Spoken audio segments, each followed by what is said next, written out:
Halo, salam jumpa kembali lagi dengan kami Karma Media ya. Terima kasih sudah kembali menonton video kami. Pada video kali ini temanya adalah tentang rumah tangga ya. Kami beri judul, jika Anda terjebak dalam KDRT, haruskah perceraian itu menjadi sebuah jalan keluar? Jika Anda sekarang mengalami KDRT, haruskah perceraian itu menjadi keputusan yang harus diambil? Tidak bisakah kita mengubah perilaku dari pelaku KDRT tersebut? Atau mungkinkah sebenarnya kekerasan yang dilakukan oleh pelaku tersebut disebabkan oleh kesalahan kita sendiri? Nah, banyaklah pertanyaannya mengenai KDRT ini, sedikit banyak akan kita bahas di video kali ini ya. Sebelum menjawab pertanyaan penting yaitu jika mengalami KDRT haruskah kita bercerai? Sebelum menjawab itu, terlebih dulu sebaiknya kamu tahu faktor penyebab KDRT ini terjadi. Terlebih jika ternyata kekerasan ini terjadi dengan dalih karena sayang ya. Menurut dokter ahli jiwa, perasaan yang bertolak belakang seperti sayang tetapi melakukan KDRT ternyata bisa hadir loh bersamaan tanpa kedua perasaan itu saling meniadakan. Artinya, kalau sudah sayang tidak mungkin KDRT, atau kalau namanya KDRT tidak mungkin sayang. Ternyata dua-duanya bisa hadir. Anda bisa saja sayang, tapi juga bisa saja Anda melakukan KDRT. Artinya, kalimat dalam tanda kutip ya, katanya sayang, kok pakai kekerasan? Itu bisa saja terjadi ya. Pasalnya, rasa sayang tidak begitu saja menghilangkan kekerasan. Ya, perlu diketahui bahwa kekerasan biasanya dikaitkan dengan kemarahan impulsif ya. Dalam hal ini marah itu seolah selalu akan menjadi puncak atau sisi emosional yang paling nampak. Faktanya justru lebih banyak perasaan yang tidak nampak yang mendasari proses KDRT tersebut. Ya, akhirnya mendasari amarah yang muncul, yaitu KDRT tadi. Apa saja sih sisi emosional yang tidak nampak? Biasanya ada rasa malu, ada rasa takut, ada rasa terluka, ada frustasi, dan lain-lain ya.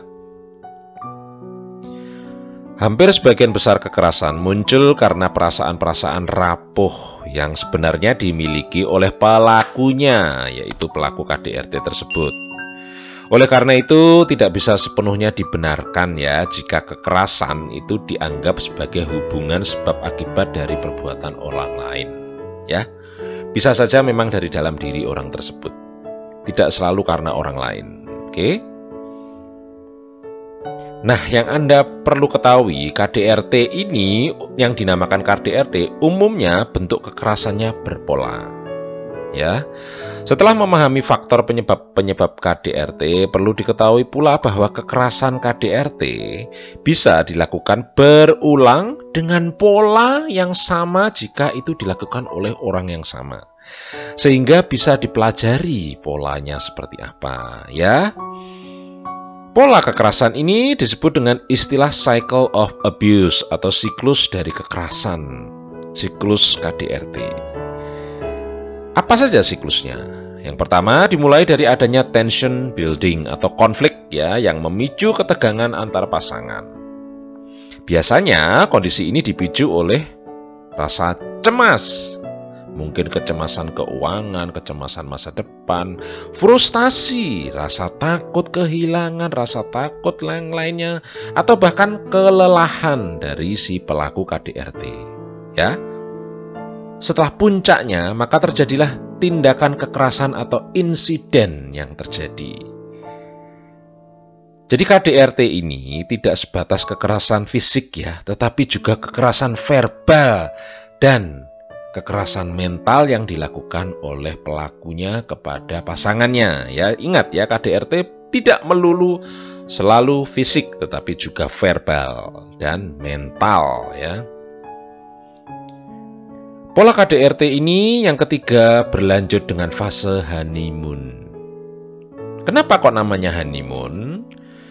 Dinamakan demikian sebab di tahap ini biasanya ketegangan mereda dan pelaku kembali menunjukkan kasih sayang kepada yang dikerasinya. Sehingga akibatnya si pelaku sering diterima kembali oleh si korban sebagai tanda penyesalan. Dan umumnya pelaku mengatakan akan berubah. Ya. Berikutnya masuk ke fase calm atau tenang. Biasanya di tahap ini pelaku kekerasan akan meminta maaf dan mulai mencari pembenaran atas perilakunya. Dia mengemukakan alasan-alasannya kenapa dia melakukan hal itu. Dengan begitu korban akhirnya bisa memaklumi dan bisa memaafkan pelaku KDRT tersebut karena si pelaku KDRT ini memang menyatakan ingin diterima kembali, begitu ya fasenya. Dan nanti akan berulang kembali ke nomor 1 tadi ya. Itu polanya biasanya dilakukan oleh orang itu dan orang yang sama serta polanya ya begitu-gitu saja. Apakah kita bisa memilih untuk tidak melakukan kekerasan sih sebenarnya? Jadi jika kita mengalami KDRT atau melakukan KDRT, apakah kita bisa merubah perilaku pelaku kekerasan dalam rumah tangga tersebut?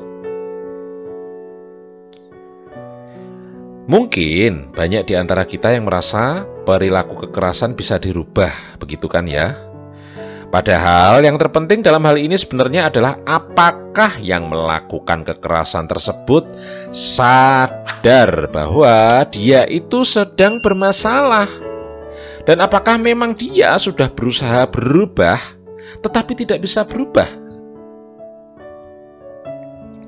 Jika yang bersangkutan sudah sadar bahwa dia melakukan sebuah kesalahan, maka sebenarnya ini adalah pertanda yang baik. Pasalnya di dalam dirinya sudah muncul kesadaran dan ada muncul pilihan untuk berubah dari dalam dirinya sendiri. Sayangnya banyak pelaku kekerasan justru meminta orang-orang di sekitarnya mengerti akan dirinya. Mengertilah diriku, begitu ya, atau maklumilah diriku, memaklumi kekerasan yang dilakukan dan menerima mereka apa adanya. Karena dengan alasan-alasan tertentu tadi ya, mereka ingin kembali diterima. Jelas ini sebuah pemahaman yang keliru ya, sehingga apabila dibiarkan begitu saja bisa memicu terjadinya kekerasan-kekerasan yang lain yang berikut-berikutnya dan terus berulang. Ya, antara dimaafkan dan mengulangi kembali, dimaafkan, mengulangi kembali, dimaafkan, mengulangi kembali, gitu ya.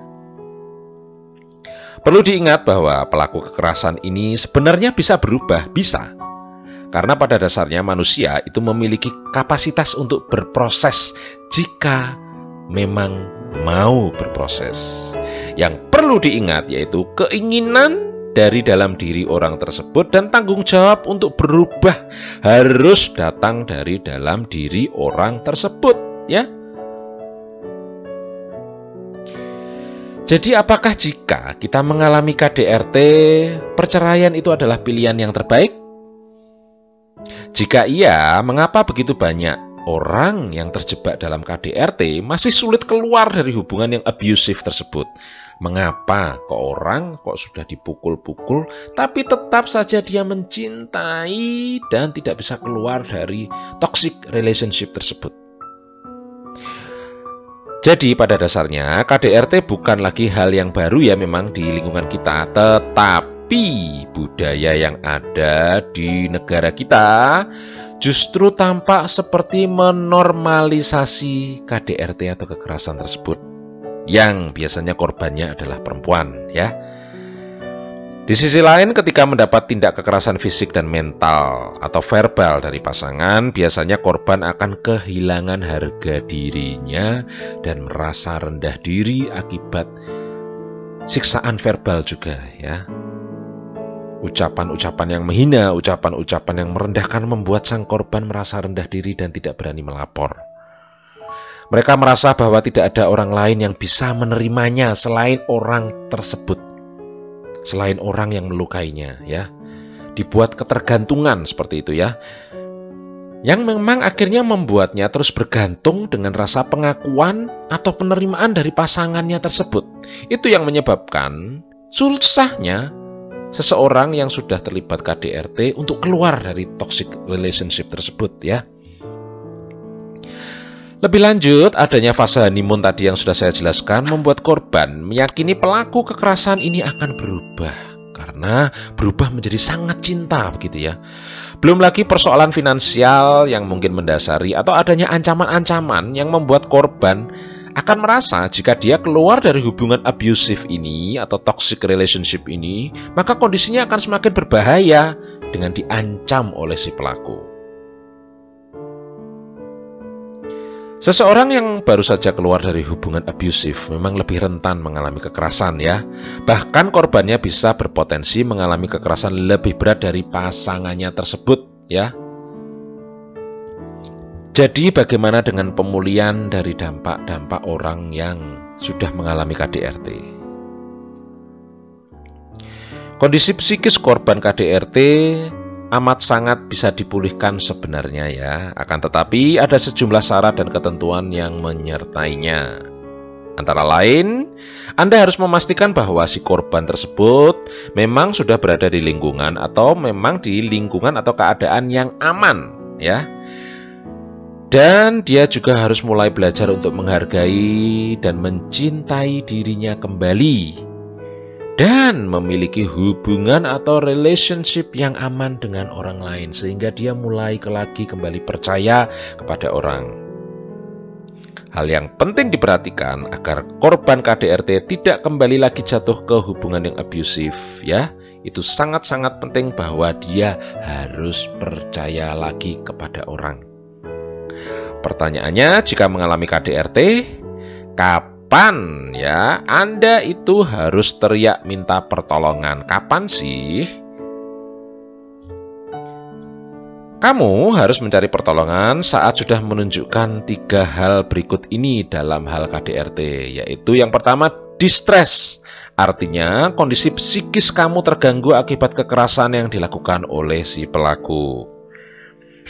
Yang kedua, Anda sudah mengalami disability, yaitu ketika secara fisik kamu sudah tidak bisa berbuat apa-apa atau ada kecacatan dari dalam dirimu, ya.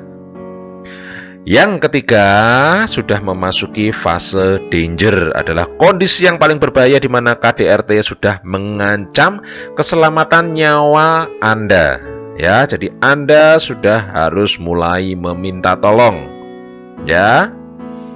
Jadi, jika mengalami KDRT, haruskah kita bercerai? Ya, pilihan ini kembali ada di tangan kita masing-masing. Namun, jangan pernah ragu untuk segera meminta pertolongan jika memang Anda mengalami KDRT, ya. Ingat, KDRT itu bukan aib yang harus kamu tutupi atau menutupi aib suamimu, ya, atau pasanganmu, ya. Tindakan kekerasan dalam bentuk apapun tidak dibenarkan dan tidak bisa dimaklumi, ya. Karena Anda dan suami adalah sama-sama makhluk ciptaan Tuhan, ya. Jadi tidak boleh merendahkan satu sama lain, ya. Baiklah, sampai di sini dahulu ya video dari Karma Media kali ini. Kami harap Anda bisa terbantu dengan video-video kami, namun perlu diingat bahwa video-video kami bukanlah alat diagnostik, ya. Jika memang Anda mengalami kekerasan, saya harap Anda berani melapor ke atau meminta bantuan ke orang-orang lain yang memang berwenang, ya. Jangan lupa dukung kami dengan subscribe gratis, ataupun likes, ataupun share sebanyak-banyaknya, ya, untuk membantu teman-teman Anda yang mengalami KDRT supaya berani speak up, ya. Baiklah, terima kasih sudah menonton video Karma Media kali ini dan sampai jumpa di video selanjutnya.